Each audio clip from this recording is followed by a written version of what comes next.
Welcome to the Mouth of Manliness.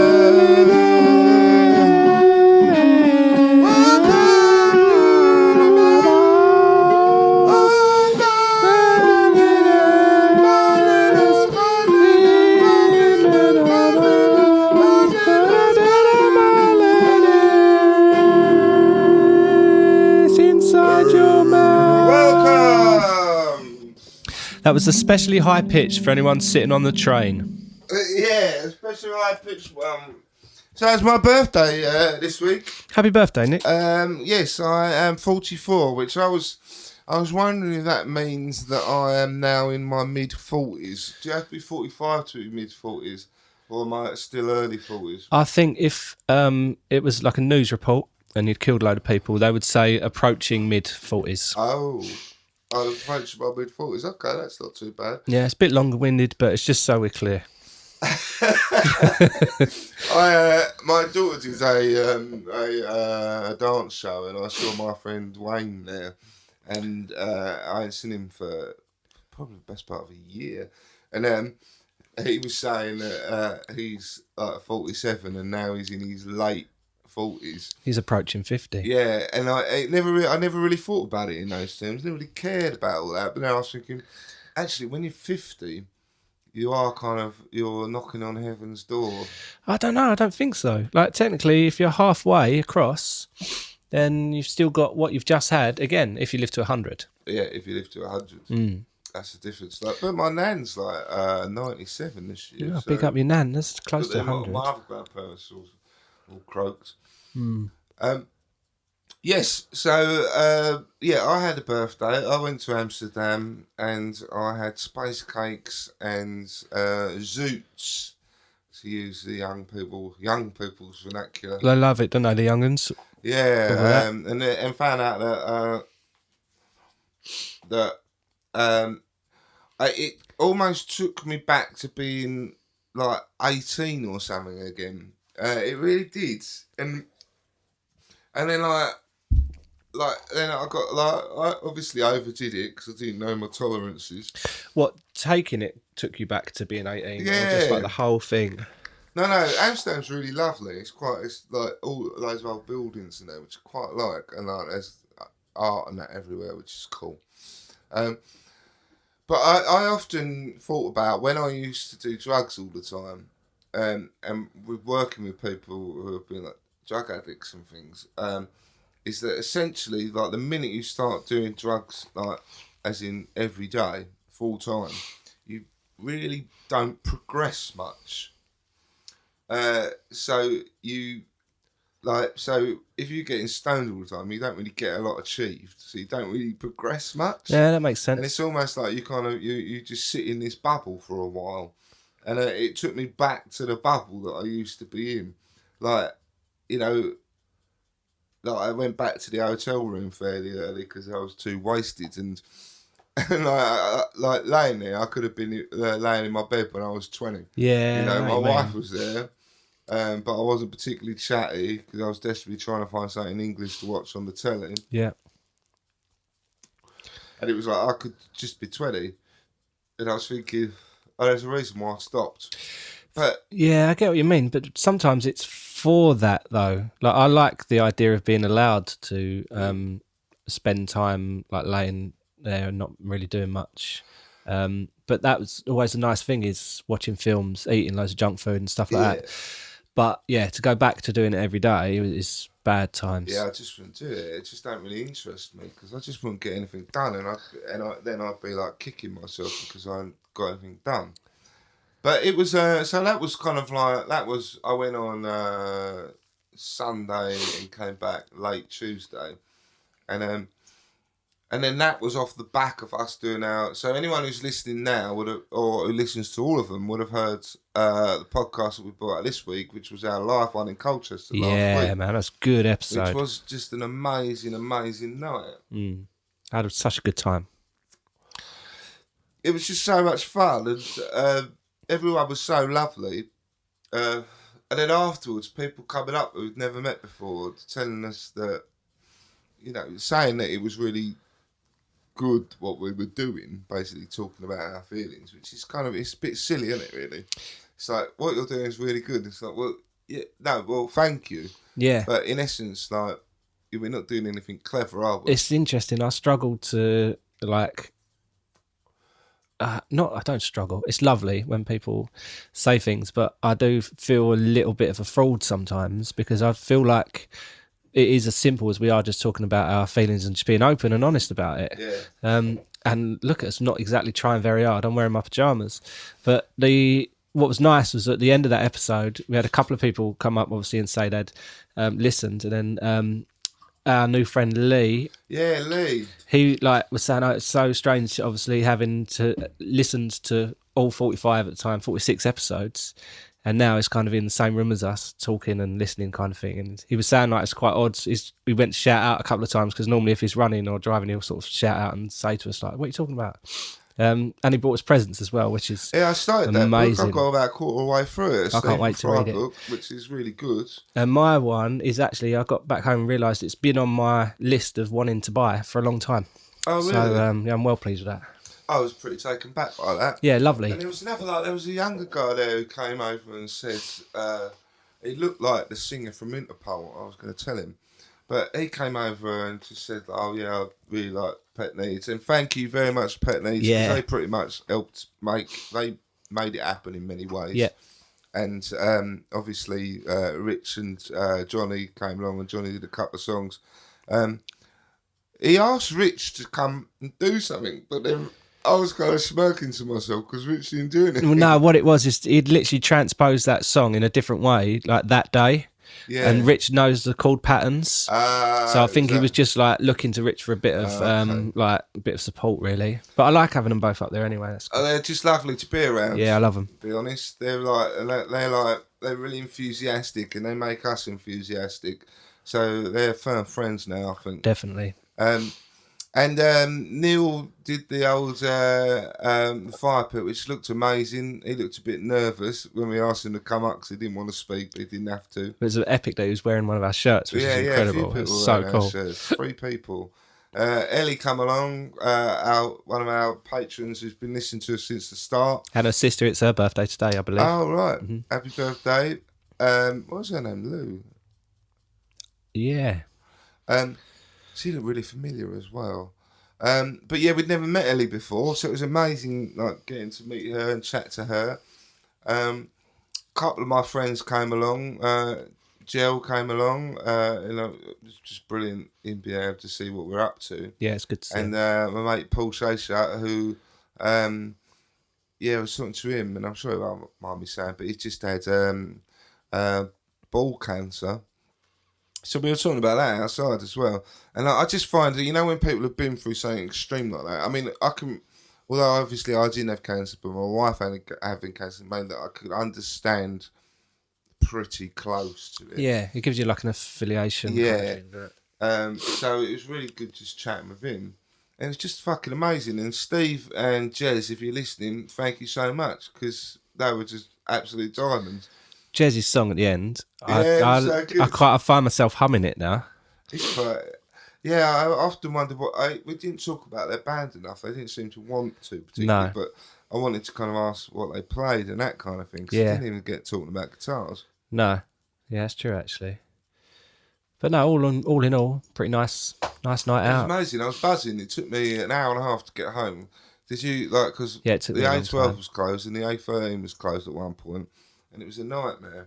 But it was well worth it. Definitely. And I couldn't get to sleep because I was just buzzing so much after having such all these people just coming up and saying, we really love what you're doing. Strangers coming up and saying that. That's crazy. And like, you just don't get that every day, do you? No. It's like, it feels really special. Yeah, it does. And you were fucking amazing, Brad. You were really, really funny. You were amazing. Which I'm not saying not normally, but you were really animated, which I thought was great. I was just showing off.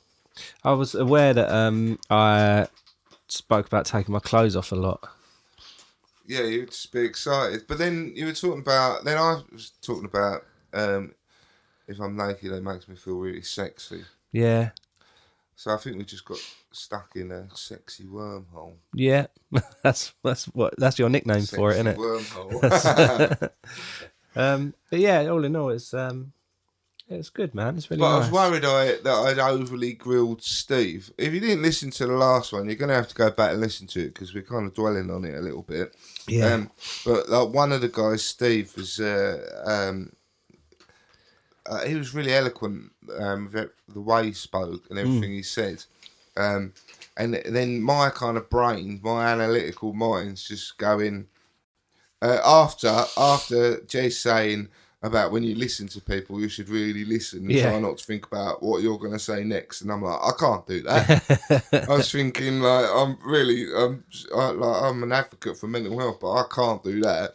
I'm always thinking about what I'm going to say next. My brain just can't relax. I think like where I wonder whether we're so open that maybe other people aren't, maybe. But I think he spoke about quite a lot of interesting things. I thought it was nice to hear from him.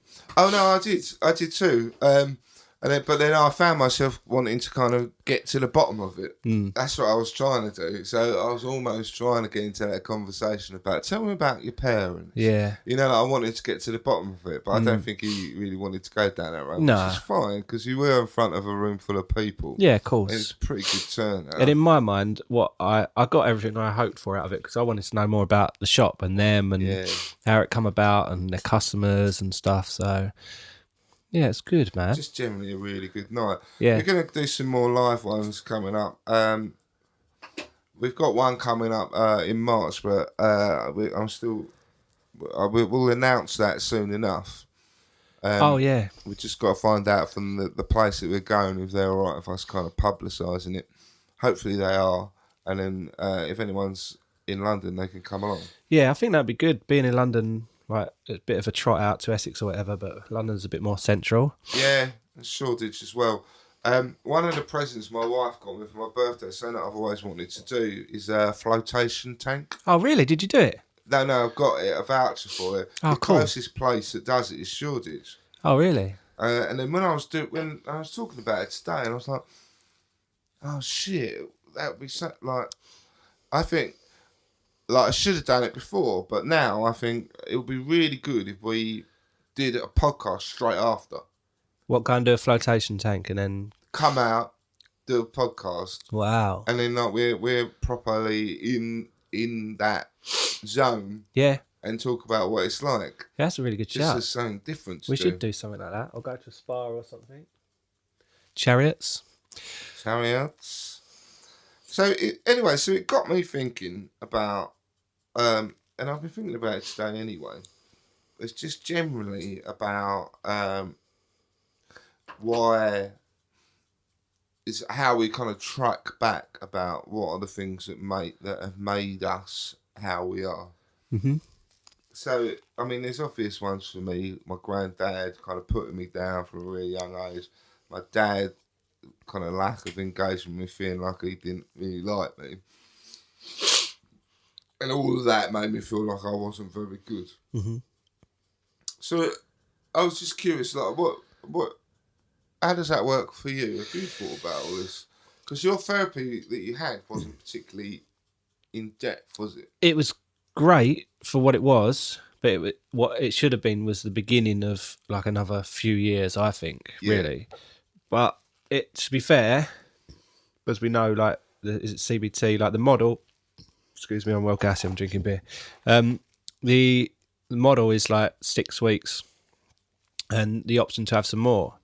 And in that time, just by writing down what I was eating made a massive difference to my moods and everything else.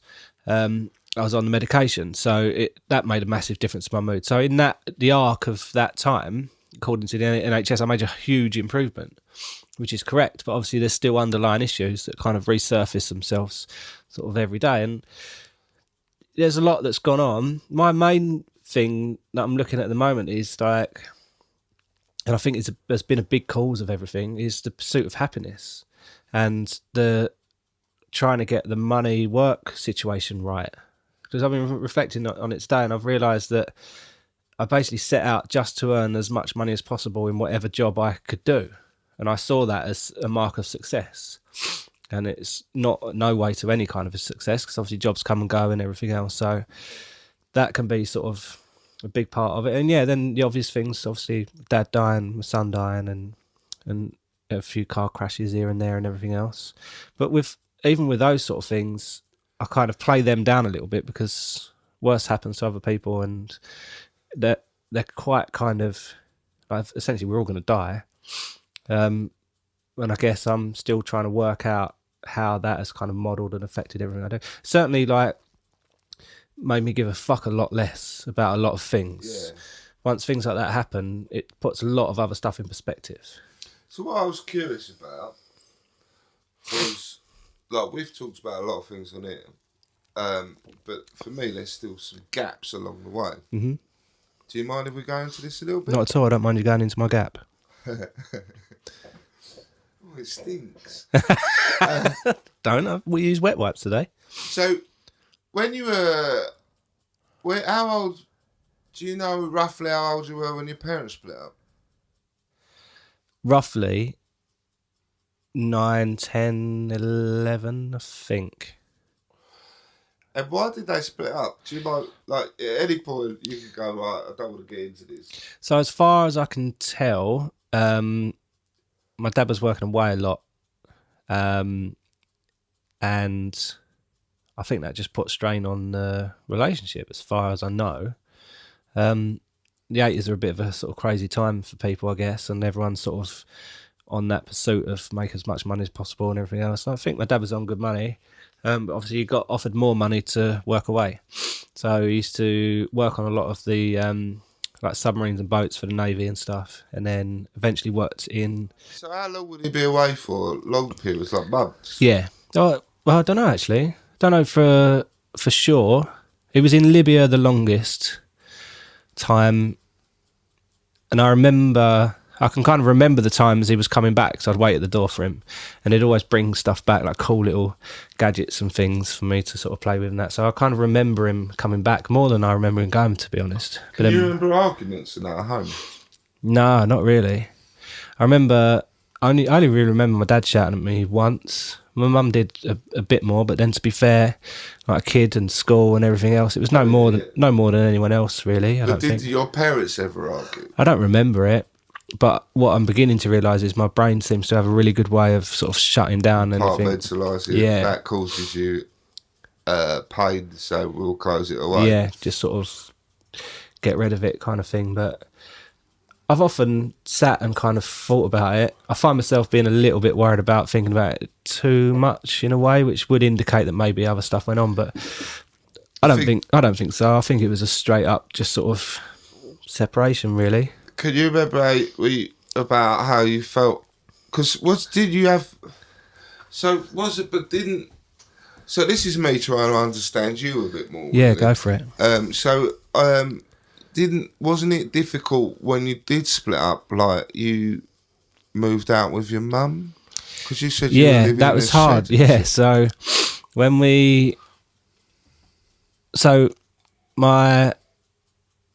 dad worked away, me, my mum, and my brother stayed in the house, and then there was a point when I think we stayed there for a while. I don't know whether it was before they sold it or not, or whether we couldn't live there for some reason. But we moved out and we went to this sort of like housing place, but it was someone's house. Excuse me. And basically they'd built like these units in their back garden. There's 4 or 5 of them, and they were literally tiny little rooms with bunk beds in. And so it was me and my mum and my brother. We turned up there. I think I vaguely remember it raining for some reason. And I think we were in there one night, and the guy come out and said, "Look, I can't have you living in here." Like, it was like men living in the thing and that. So, like, would you want to come and live here? And basically, they'd had like a Wendy house sort of thing. Had a sofa in it and a kettle. And they said, like, you'd probably be safer in here. Would you mind, like, living in there? So we're like, yeah, go on. So Wendy house? Yeah, sort of like a big kind of Wendy, like a shed thing. Wendy, I had windows. And I think we lived in there for quite a while. Maybe sort of 6 months, a year, but I'd be guessing. Fucking hell. So I wonder if... No, because the reason why I asked is because that would suggest animosity at some point. Because otherwise, like, if your dad was working... you know, normally you would stay in the house and like the kids and the mum would stay in the house. Yeah. The dad would have to move out. So you'd think your dad would have gone there and done that, and you would have stayed in the house. Or when they sold the house, you would have had a house and he would have had something more temporary because he was working away. I think by that time, I think my dad had met someone else, because I remember them coming back to our original house and us spending weekends there, and it was kind of odd, like with a different mum kind of thing. Yeah. And then by that time, me, my brother and my mum were kind of renting other places. We'd moved round probably, I don't know, lost count of how many places we lived, but quite a lot of different places. So that's really, but you know, so that's really unstructured. And if you're like 10, 11, 12, you're really starting to develop your sense of self. Yeah. And then in that period, you haven't even got like a proper fixed, safe accommodation. No, I mean, school was great for me because it was continuous. Yeah. And I remember really sort of test that. I grew up really quick because I kind of had to. My mum always tells a story that I used to save my pocket money up for like light bulbs and things like that in the house and that. So school, I kind of went into school as being a bit more grown up, a little bit more confident. Yeah. But then it kind of come out, looking back now, it kind of come out in other ways. So I started, there's a couple of occasions where things happened to me and then I completely embellished them to make them sound even more fucking mental than they were. So we were in Canvey in one of the houses and my nan had given me this old typewriter. And obviously once you start writing, you can't sort of rub it out or anything. So I was like writing out, can't remember what I was writing now, like a poem or something, probably about Transformers. And I kept making the mistakes. I was like, I'm going to go and get some, I had like a jar, Rose's plastic jar full of money and like just coppers and stuff. I said, I'm going to go and buy some Tipex and then come back and finish this thing. So I went to one shop and I don't know whether it's the first shop or not, but certainly, yeah, I went to one shop and they didn't have any. Went to another shop and they said they couldn't sell it to me because I was underage. Right. And then I went to another shop and by the time I'd gone to all these shops, I was like halfway on the other side of Canvey Island. So in the time of walking back, I basically made up this story that I was kidnapped and the people that I described were actually someone who my mum was seeing at the time and his mate. And I didn't really think too much of it. And I told my mum about it and it all got a bit upset or whatever.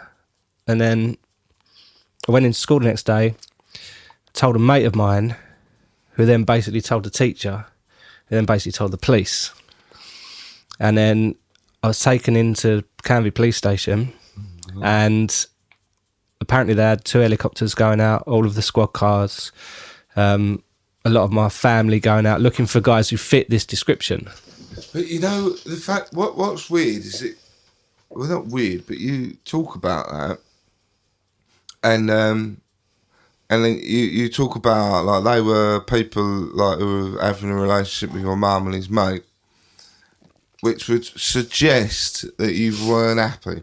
Yeah, no, definitely. So you weren't happy with these other people coming into your house? No. You might not have thought about it. I think we moved into their house, but even so, it was... Yeah, well, even worse. So then you're in someone else's space, so you've got to behave. Yeah. And I think there's another interesting thing there, is that, and I hope you don't take this the wrong way, but it's an observation. Yeah, of course. Is that, like, say when I see you and you know how you, and it's normally pretty shit, and I notice that it's kind of a default, whereas you know rather than focusing on this was good and this was good, yeah, it's like there's a story around it, yeah, of why things are shit. Yeah, that's true. And I think you did that then, and you still do it now. Yeah, that makes sense. That makes a lot of sense. You build a narrative around it which makes everything shit. Yeah.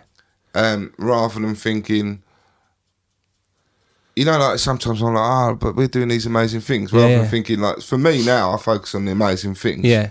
Rather than the other. But if you're kind of used to creating that narrative, that's the narrative you live. So almost like if you're telling yourself it's that, then that's what it is. I've had times when I've been scared to talk positively because I'm worried about what the other people think. Or you're worried it's going to go wrong because when you were younger, everything went wrong. Yeah, maybe. I'm not really too fussed about stuff going wrong. It's more about what people think. Yeah. It's more in that sort of direction, really. But then I've stopped doing that. This last maybe 2 or 3 years, maybe 4 years. It's been a slow process. But worked hard on not really worrying about what people think. What's interesting, though, is what you said, what you described there about you kind of made up this far-fetched tale. Like, I've worked with lots of kids who have been in terrible, terrible situations, and they do exactly the same. Yeah, really? They do. And it's almost like how they express their unhappiness. Yeah. So they make it bigger than it really is. Yeah. But inside of that, there's truth. Yeah. And there's pain. Mm-hmm. And that's why I was like, when you said that, instantly just thought that's what it is. Yeah, it makes a lot of sense. So I think that there's so much of it relates down to that period, and then like almost like the work, then the top of the pain mountain was your dad's passing. Mm-hmm. But before that, there was loads of horrible shit. Oh yeah. At the point in your life where you're creating your set, where you're learning your sense of self. Yeah. So that's probably like I think everything else, money and that's a proper aside to why you feel like you feel. Yeah, of course. It's all to do with that and those periods. Yeah, and I think not having a long enough period of normality. Yeah. Like last 5 years have probably been the most kind of normal, and in that time we've moved twice and had 2 kids. Yeah. And that's like even, and I love that. What like the last 5 years have been great, but yeah, that I would say. There is no normal. I don't even know what I mean by normal. No, but you're used to living in drama. Yeah. So you're used to... My normal is no drama. The normal I aspire to have... Is no drama. Is no drama, no one dying, no one trying to kill themselves, everyone just like... But you've probably not had that since you were 9. Nah. So it's really hard to then go... So it's almost like you create it. So, you think about, like, money woes... Like, it's almost like subconsciously you're sabotaging. Yeah. Because you're like, no, that's all I deserve. Yeah. Like, the drama is what I deserve. It all needs to be kicking off. Yeah. Otherwise, like that is what make you feel more comfortable in the drama you do out of the drama. It's funny, yeah, because I do say, like, I'm good in the situation. I'm quite mild-headed and stuff like that. And quite a lot's happened. And what's most annoying is, I believe... in the law of attraction and manifestation and positive thinking, but I've got such a disconnect, I think, from my body and my emotions and bits of my brain that I'm so busy walking around saying, "Oh yeah, I'm positive and I'm doing this," and all the time my brain and my body's going, "Fucking no, you're not. You're a fucking right mess." And it's just that there's that kind of missing link, and that's what I hope to get from more meditation and obviously medication and talking a lot more and stuff like that. That's kind of what I'm holding out for. But maybe you shouldn't be saying everything's positive. You should just be going, oh, these things are positive. Yeah. So it's just kind of bringing it in a little bit. Because I get annoyed when people are like, oh, I'm just really positive. And it's almost like positive for the sake of being positive. Yeah, I know what you mean. And I'm like, well, what are you positive about? Yeah. It's like, if everything's shit, look for glimmers of hope. Yeah. But like, don't just be positive for the sake of being positive. No. Because it's not honest, and I think when you're not being honest, you're making yourself ill because you're fighting it. Yeah. Well, it's still like a front, like a pretend. Yeah, and that facade, for me, the facade made me ill. So now I'm just honest. Yeah. And now I actually do think there are good things, and I can be more positive. Yeah. But then, so I don't know. I think, even down to things when some of it's learnt behaviour. So some of the things that you do now, like you might argue or something with your wife, a lot of that seems to come back to when you were growing up. Definitely. And what's weird is I can almost, like I said, I don't really remember arguing with my dad much, but whenever I have stuff with the kids now, I can almost hear like the timbre of his voice. I feel like my hands are the same. Like there's little kind of flashes that flash back, and it's all learned. And like I think scientifically, between the ages of like 0 and 3 or 4, our main sort of programming for everything really starts to begins to happen. Then we start to unfold it from 4 onwards, kind of thing. Yeah, and then we start getting our sense of self. And if in that period, the sense of self, see, for me, I became depressed, but. And a lot of people would be like, "Wow, your granddad used to be horrible to you," and I've heard it. I've been in therapy and been told that. Like, well, look, they weren't that bad. He didn't get beaten up. It's like, no, it's still the same. Like, it's still the impact is still the same. Yeah, doesn't matter. It's how it impacted on me. Yeah, of course. Yeah, and I think when you're talking about things about your past, I think it would be really hard for none of that to impact on you. Yeah. So I almost think, like. The position you're in now, I believe there's an element of self-sabotage, and I think maybe also for your wife as well. Yeah, maybe. So I know this is like, I might be completely way off, but I have got quite a bit, like I do kind of know about these things, and it does seem that it's like it's like almost saying I'm not good enough.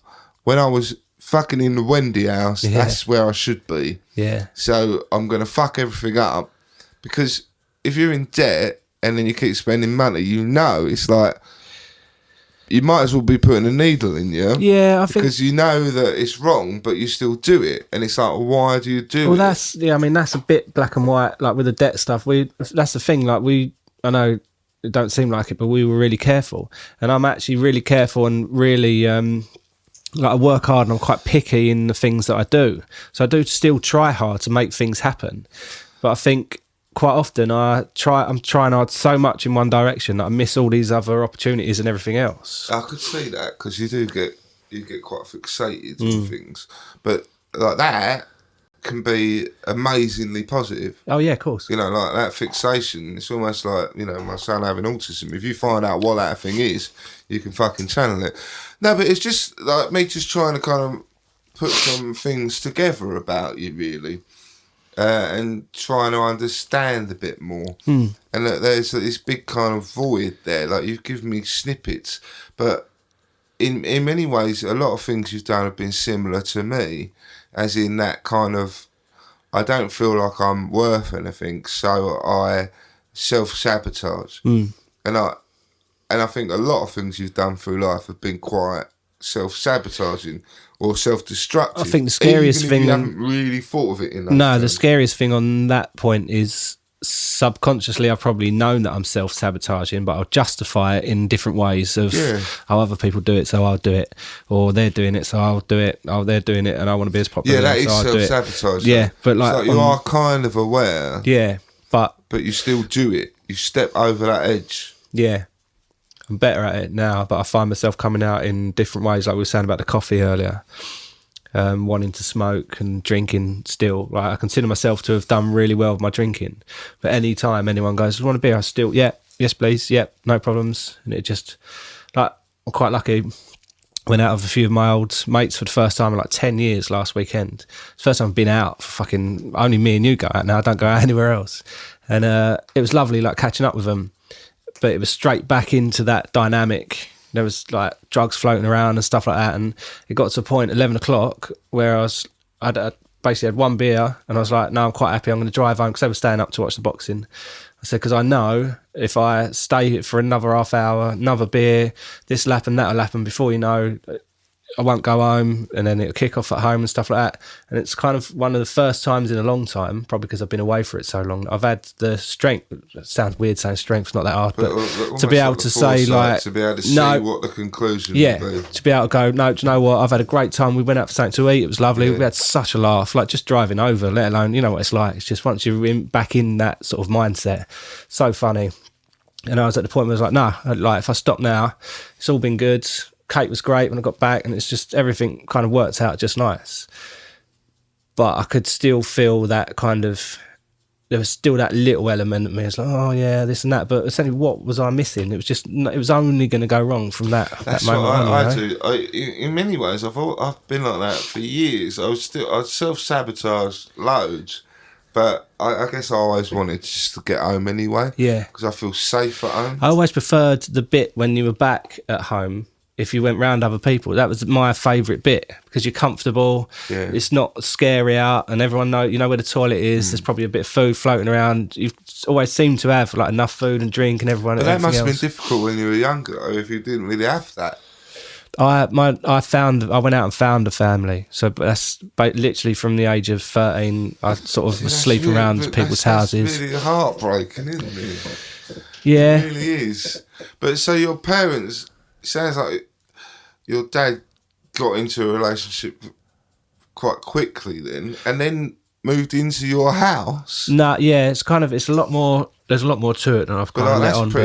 Like I'm just thinking about like when you're younger, the way you're going to view that. It's like, all right, he's allowed to live in the house with this new woman. I'm allowed to go and visit, but I'm not allowed to live there. Yeah. Well, I probably could have if I had the choice, but it just made sense to go with mum because of school and stuff like that. I would have chose mum anyway, but I think like it was just I don't know. I don't really know how it all kind of came together, how it all worked out really, but in the end it became that kind of normal blended family, not blended as much, but like so he moved down to Christchurch, Bournemouth, and obviously we had a different house up here, so and my dad would come and get us at weekends and take us back, like pick us up Friday night, take us back Sunday night kind of thing.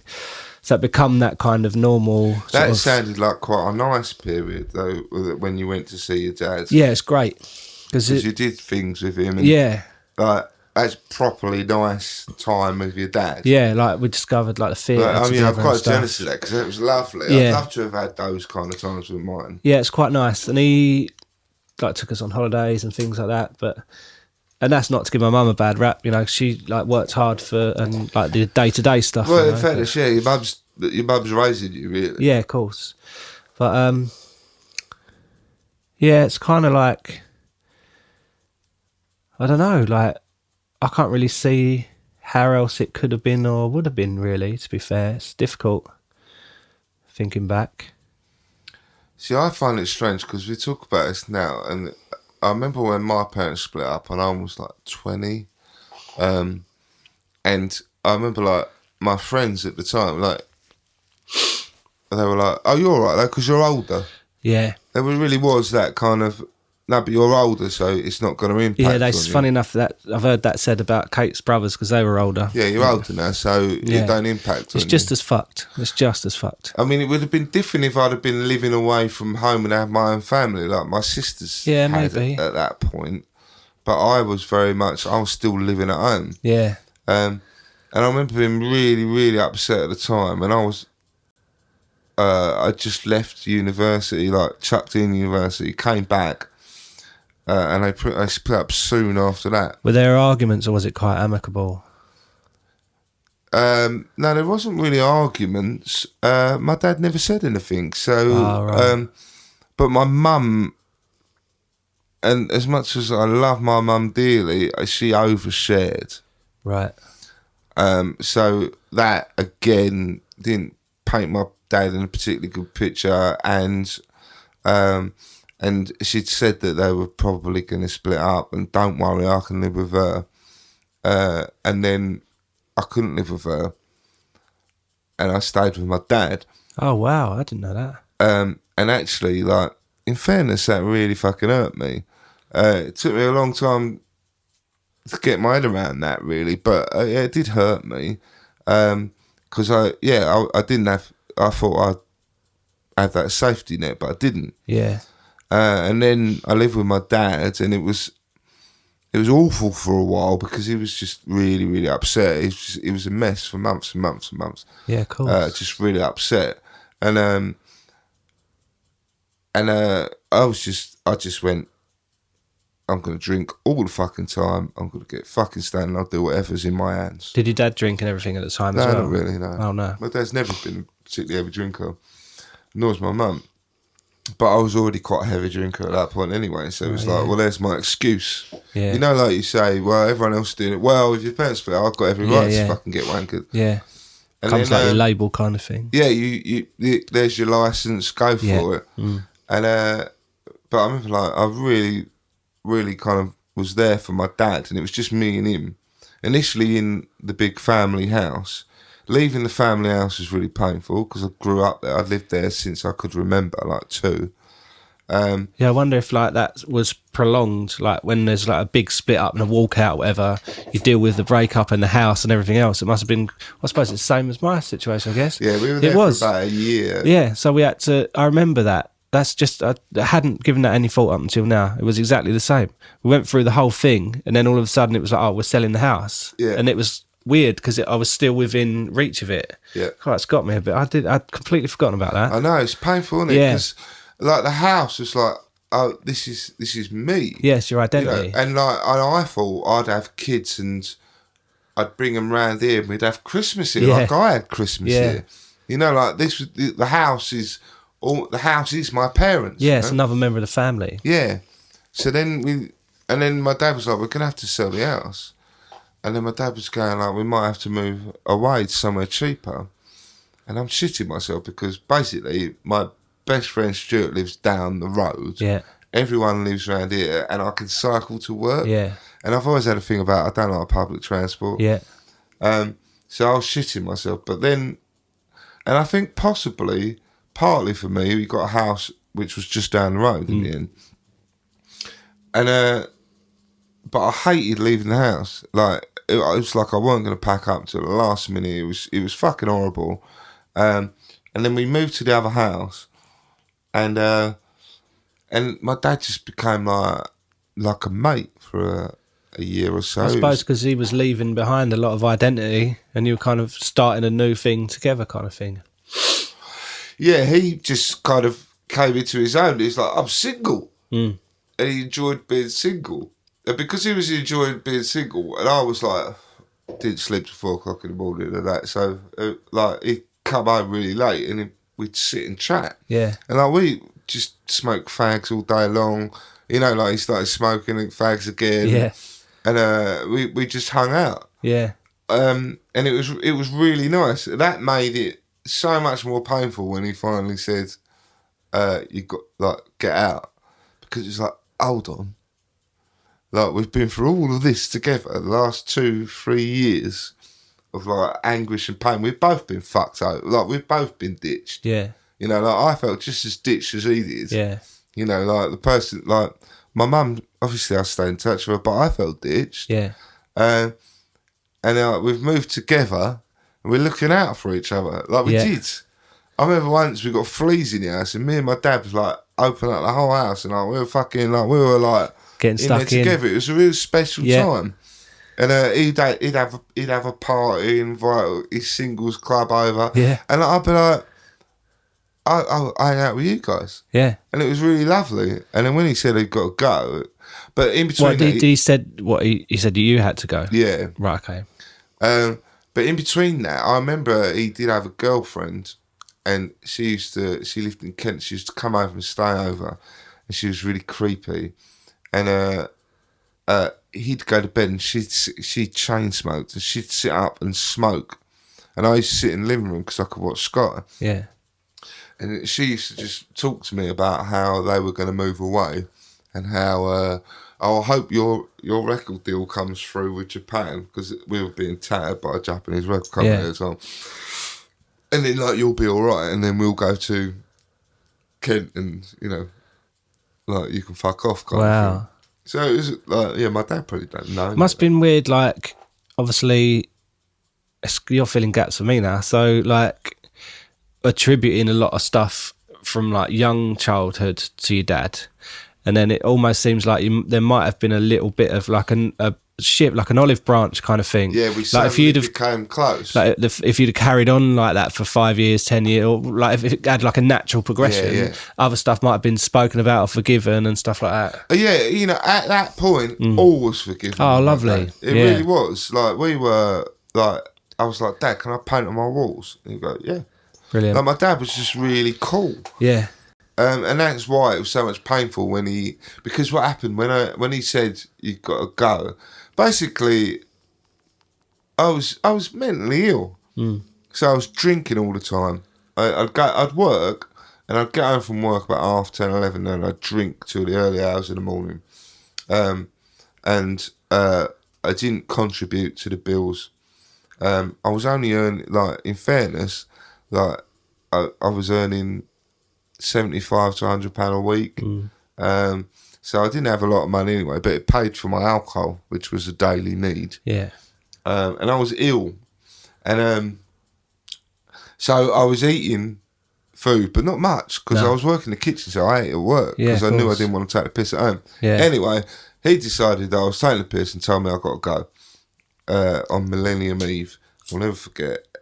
And then he turned into the old him. Really? Like, straight away. And it was like, you know, like, for him to be able to, I get it, you know, like when you say, like, that's it now, and then you have to be really hard about it, otherwise you'll back down. Yeah. And I think that's what he did. Yeah, but that obviously hasn't all come from him, though, right? Wasn't his? He didn't just wake up one day and decide to chuck you out. It kind of felt like that. But did he have anyone else there at the house? Like, No. Oh, really? No. He might have girlfriends here and there, but no one ever. When we lived in a different house together, there was no one else there. It was always just me and him. Oh, wow. I had a girlfriend who would crash over quite a lot. Maybe he didn't like that. But, you know, like, normally, if someone's like, you go, right, next week you give me money. Yeah. And if you don't, and then that week comes along and you don't give it, and then you go, right, if you don't give me money, you're going to have to go, mate. Yeah, or a little bit of to and from. Yeah. Like, I'm aware you're drinking a lot and obviously you haven't got any money. I'll help you out. Or, like, just a little bit of, like, just something. And he knew all about my mental health problems because he used to ask me about it. We used to talk about it. You know, like, he'd go, I think you need to go to the doctors. You know, like, he was really helpful. And then from nowhere, he was like, right, you got to go. And then he became the dad that I grew up with. Wow. And I can't come back from it. Nah, that's mind fuck. Yeah, it was a mind fuck. Even down to, you know, like, right, can I come and, do you reckon you could help me move my stuff now? I've got a flat. Nah. What the fuck? It just wouldn't really help me out or anything. It's literally like a cut off. And, like, did you go and see him afterwards? There's no, like... I rang him that night and said, all right, Dad, no hard feelings. You know, I kind of understand why you might feel that way. I'm not asking you to have me back. I'm just saying, like, fair enough, it's fine. Yeah. And he was like, just really, like, non-responsive. I was almost saying to him, I forgive you. Yeah. But he didn't respond to it. Wow. And, yeah, and that fucked me up. Yeah, I bet. That fucked me right up. So then I hit the booze and drugs much, much harder. Yeah. And then my mum did come in and help me because she basically helped me get the flat. She paid the deposit and all that thing. She sorted out the bills. Well, she didn't sort it out, but she sorted out how everyone pays for the bills. Yeah. And she looked after the finances. And that was probably, well, she felt guilty. Because by that, not long after, probably about a year later, maybe less, she was with Robert, who she's with now. So it was kind of like, right. So none of that was true then. Yeah. Fucked me right up. Yeah. But I think, like, I was 20 20 odd then, and that fucked me up. And I'm still fucked up about it now. Yeah. There's no getting around it. I am. And that's why I still have issues with my dad. Yeah. Because it was like, I learnt to trust you and like you and care about you, and then you turned your back on me. Yeah. That's really sad. But I think I went through all that, but you went through that when you were that much younger. Yeah. But you also then, like, at least for me, I didn't have the pressures of, like, you know, like trying to fit in. Yeah. Like you do when you're at school. It's like suddenly you're different to everyone else. Suddenly you're not the same as everyone else. Your parents are split up. Because, like, maybe there's not such a stigma now, but I believe there still is. Yeah. You know, it's more common, but you're still, no one wants their parents to split up. No, of course not, no. So I think I was like 20 odd then for you. And then like the aftermath of that was you had no security. And yeah, you had no security or anything, which would explain why you're like, you know, you're talking about, I'll earn as much money as I can and then everything will be all right. Yeah. So I was talking about this about like young gang members. Like they live in awful lives. Their mum's got no fucking money to bring them up. So all they care about is making money. Yeah. And if that kills them, then that is an acceptable risk. Yeah. Now, for you and I, we can't compute that. Yeah. But for them, when you've got nothing to have something, it's worth the gamble. Yeah, I come close. I fell into like the wrong sort of crowd with some of the wrong people at times, and it did get to a stage where I was like driving up and down to London and dropping drugs off and stuff like that. It got a bit sort of hairy at times, and that you kind of justify because I was already too deep into it, and it did get to the point where I was like, oh, fuck it. But it sounds like that you'd come from a point of having fuck all, because if you were living in a Wendy house... Yeah, I mean, I'm lucky, like, my mum met my stepdad, who's really looked after her, and they kind of basically started out with almost nothing with each other, and now they've worked their way up and everything else, and everything's kind of rosy on that side. But there was times when I was kind of quite stubborn, and I found myself falling into these sort of other families and other friend circles and groups, and it was kind of my way of dealing with it, I guess. I used to like making people laugh, so if anyone laughed at me, I would kind of go off in that kind of direction, and yeah, it took me into some mad old places, really. But that's you're looking for acceptance, and looking to belong, and because you'd come from a period of like when your family's separated, you're like, where do I belong? Do I belong in a fucking Wendy house? You know, like when we've got fuck all and we're really hard up, and I'm putting my pocket money towards light bulbs. You can understand that you might then think, I've got to earn money. Yeah, of course. And it's always been like you can understand how that would become a very dominant thought and a dominant action. Through the years, like after school and then into like my 20s and stuff, I was always worried what people would think. So obviously a lot of my mates were kind of, most of my mates seemed to know what they wanted to do fairly early on. So they kind of went and did that. For me, it was always music, which we know isn't a constant kind of stream. So sometimes I'd have a lot of money, but 9 times out of 10, I'd have fuck all. And I was always aware, like I didn't want anyone to think I was kind of a ponce or poncing off them. But people would always ask me to go out, like almost every night. And they'd say, oh, come on, like we'll buy you drinks and everything else. And you get there and like, oh, no, I'm all good. Like I'll just have a water or lemonade or whatever. And it got to the point that was happening so much that I stopped saying yes. I just stopped going out with that circle of friends. But then when you fall into like the drug circles with people who seem to be able to find money from anywhere, and sometimes if it is doing something a little bit naughty or whatever, I kind of found people, like we were so alike. And obviously music playing a big part of that as well. Like the music and drug side of things just went completely hand in hand and took me off into this crazy like direction. But what you need to take into account, right, is that I think the reason they go hand in hand is because they're both escapism. Yeah. music is really good for escaping because for starters, when you're doing it, you're only thinking about what you're doing. Yeah. You're not thinking about what's going That's on the around you. purest thing that I get from it. So you separate yourself from the horrible thoughts in your head. And then when the drugs go hand in hand because they enhance that. Yeah. But they're both escapist things. Yeah. And if everything else around you is pretty shit, then you're going to throw yourself into something escapist. Yeah. I did exactly the same. Yeah. That's why we're friends, because we do the same things.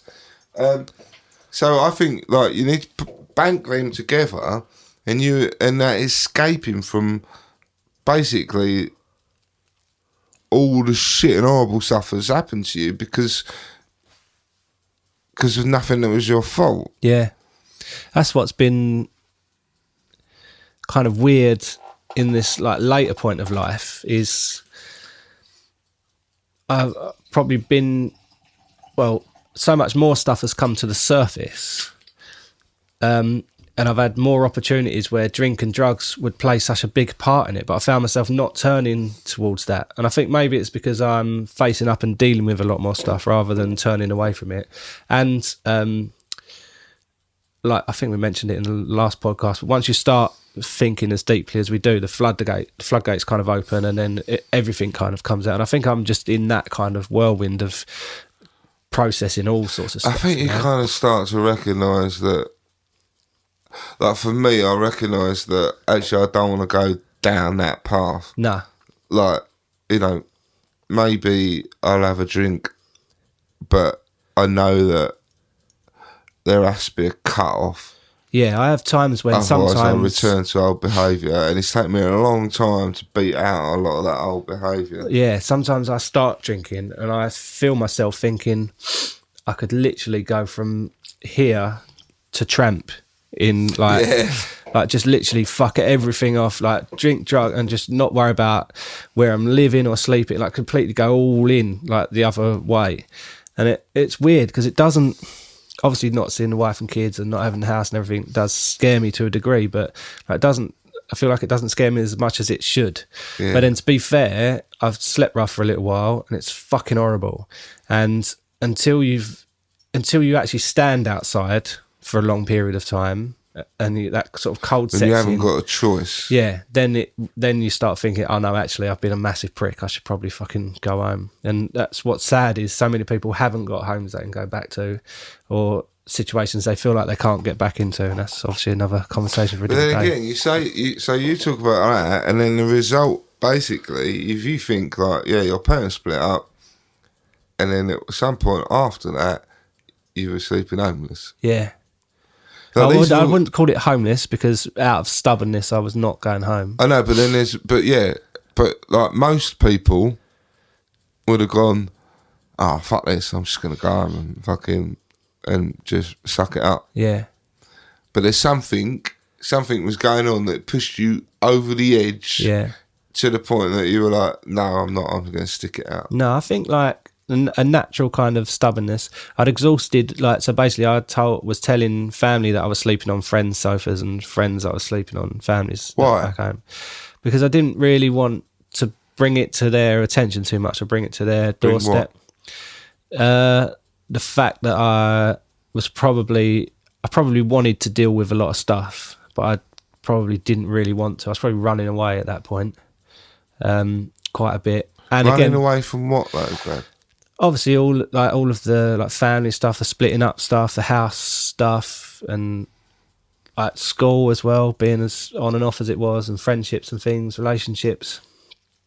And at that time, I'd kind of, and this is early, like we're talking maybe 13, 14, 15. I was smoking weed and drinking at a really early age. So that gave me a kind of warmth and a confidence. And it was like a bit of an adventure, really. I quite enjoyed it at times. It was fucking scary as fuck. But again, it's that the alternative hurts me so much. Yeah. Like, you could just go home. Yeah. But if that hurts you so much, that makes you step over the threshold into something that's self-destructive, and you probably know it. Yeah. So what I'm kind of getting at is that all the shit kind of comes back to that. Yeah. I've not wanted it to, because I feel like I obviously can't go back to my dad and talk to him about it because he's dead. No, but you can't go back and sort any of it out anyway. No, there's a lot, because I get on really well with my mum, and I feel like I wouldn't want to keep going back to it. But I'm aware there have been times when we have gone back to it, but I've been so drunk I've not remembered the conversation. I'm fucking kicking myself. Yeah. Like because that was the time when you had the confidence exactly and the that. courage to do it. Yeah, exactly. And I wish I could, and I'm sure we'll get loads more time to sort of talk about those things. But it's the same when my dad first died. We went round to see my Uncle Pete, his brother, and he had so many stories and said so much stuff about my dad that I had no clue about. And luckily Kate remembers quite a bit of it, because I remember fuck all, because I was too out of my head. No, but that is how you managed. That is how you coped. That's just coping. Yeah. But what I think the point is that like you can't do anything about any of it. You can go and talk about it. You can get a better perspective on it, but it's only if that other, like say your mum is willing to talk about it, and she doesn't have to be. And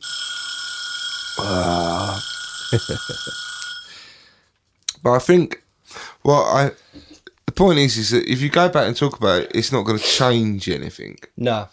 But if you don't kind of face up to the fact that all of that stuff fucks you up, then you won't get to a point when you're not blaming yourself. Yeah, it makes a lot of sense. When you go, right, it was that, and then that happened, and that happened, no wonder I struggle to cope with things. Yeah, I think it's my kind of normalising it and not wanting to upset anyone. Because you tend to blame yourself for everything. Yeah, everything, yeah. So rather than blame yourself, at least if you can kind of face up to some of the things that have happened along the way, you go, that's not my fault. Yeah. So when I was talking about my dad, I'm like, of course, like I'm really struggle with that and I struggle with that, because of all of that. That's what therapy did for me, was like you dig into it, you start to understand it, and you go, oh, it's not my fault then. Yeah. Yeah, it's a big deal. I guess that's where I was going. Yeah, it went really fucking mad, didn't it? Really, we went a lot of places I didn't expect it to. Again, because we'd started out with not having anything to talk about. But none of it's your fault. ones. That's what I'm saying. Like sometimes, like if you're having an argument with your missus, and you're like, "Oh, well, we're doing this and we're doing that, and why am I doing that?" You're like, I'm doing that because I was living in fucking Wendy house." Yeah. When you said Wendy house, I was like, there's a good point of reference. Remember that. Yeah. Every time you're fucking doing something and you're thinking, why am I doing that? Oh, I was living in a Wendy house. Kids shouldn't live in Wendy houses. Nah. Yeah, that's true. It was fucking freezing. I bet it was cold in here. But I'll go have a wee. Are you alright? Yeah, man. Yeah.